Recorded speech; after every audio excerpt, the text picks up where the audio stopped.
No, I was going to ask Michelle, did you feel the water when you were out there today? It was nice, actually. Yeah, really? I thought, yeah. It was amazing. I love being out on the water. You can't have like a bad day when you're out on the water. Well, you can if it's raining in the middle of January and you're looking for halibut, which I have done. That's true.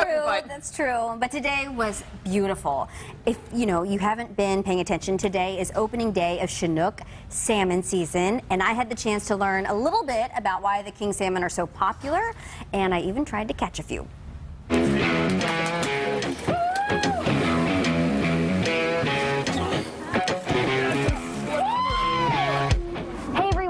It is game on for Chinook salmon. It's so exciting. It's the opener. We also call Chinook salmon King salmon. Yes, thank you, Carson.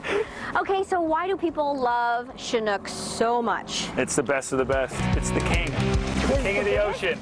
The biggest, the widest, the prettiest? Prettiest. I guess you could say all salmon are pretty, but yeah, it is the best of the best. Okay. Well, what about the rules this year? Is there anything that changed? I know sustainability is always a big issue. Always a big issue, yeah. So we want to make sure that we're always checking every fish and not taking them out of the water before we know if that adipose fin is missing off the back.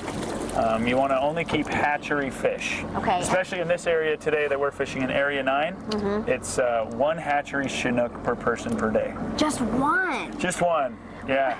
I mean, it's a long You really want that one back, don't you? I know. Yeah, it is. It is. But, there's days where you come out here and it's bang, bang, bang, and all you and your friends all go home with a salmon dinner, so.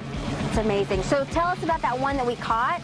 Oh, it was a beauty. It was a slab.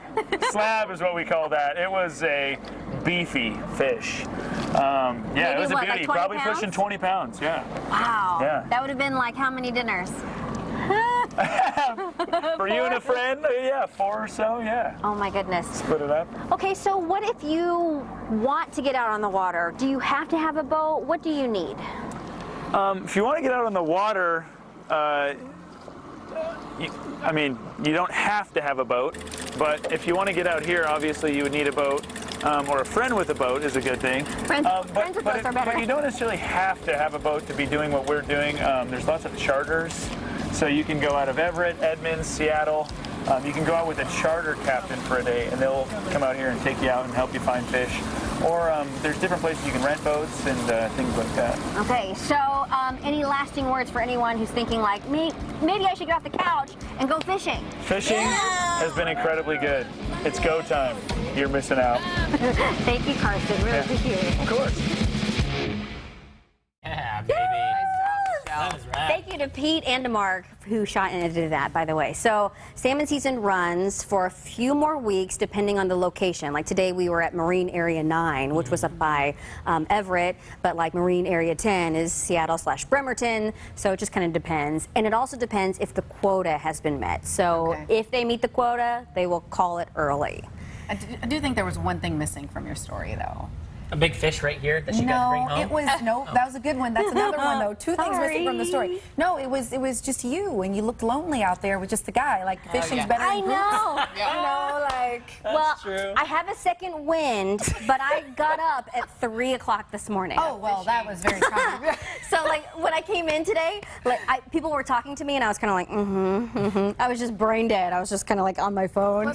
What is that smell? It's me. Okay, I had to stop by my house to change, on the way home or from fishing, and my husband was like, "Are you going to shower? You kind of smell like fish." And I said, "I don't have time." So how do you tell? So sorry about that. I've been holding food in my armpits. Wow. What are the biggest differences between the one you had to let go and the one you were able to keep? Okay, so the big one, that wild one, was like almost 20 pounds, and it had this little fin. Oh, sorry, this little fin on the back, and that's called an adipose fin, and that means that it's wild. So you cannot keep the wild salmon. Okay. If the fin is gone. If the fin is gone, then that means it's already been cut from the hatchery. Got it. And They released it as a juvenile. and that's the way they mark it. So some people actually, I was talking to Karsten, he was like, some people do cheat and cut the fin off, which is not cool, but also people can, it's illegal. Yeah, it's illegal, it's not cool. And also, you can tell, like if you get caught by the warden, they can see that it's a fresh wound. So don't do that. It is important, regardless of whether you love salmon, to understand that right now the wild Chinook salmon are not doing well. So the orcas Right. depend on them specifically, and that's why those rules are in place. It's not just about sharing your dinner with other people. It's really about the health of the ecosystem when you Right. put those wild fish back. And I will say, you can only catch and keep one Chinook salmon.